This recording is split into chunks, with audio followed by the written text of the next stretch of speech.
Dans un Kremlin vibrant de jubilation, la réélection triomphale de Vladimir Poutine pour un 6e mandat consécutif résonne comme un coup de tonnerre dans les chancelleries occidentales.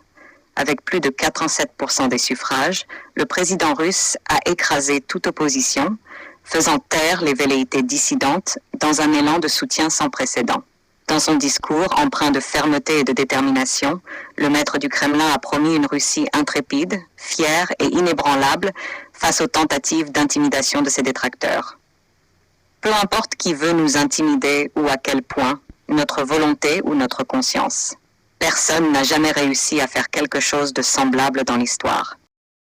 Cela n'a pas fonctionné aujourd'hui et ne fonctionnera pas à l'avenir, a-t-il martelé, défiant ainsi toute forme d'ingérence étrangère.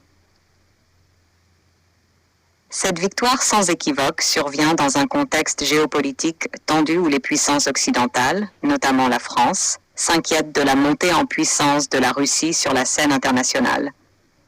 Alors que les pays africains se détournent de l'influence française, la présence de la Russie en Afrique suscite des craintes légitimes dans les chancelleries européennes. Face à l'ingérence occidentale et aux critiques acerbes émanant des capitales occidentales, Vladimir Poutine demeure imperturbable, affirmant avec conviction que la Russie ne se laissera pas dicter sa conduite par ses adversaires.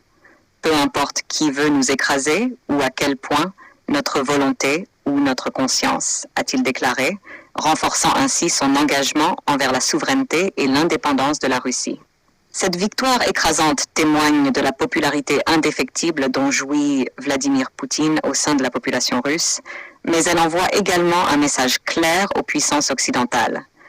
La Russie est de retour, plus forte et plus déterminée que jamais. Et dans ce jeu d'échecs géopolitiques, Vladimir Poutine semble avoir une longueur d'avance, consolidant ainsi son statut de leader incontesté sur la scène internationale.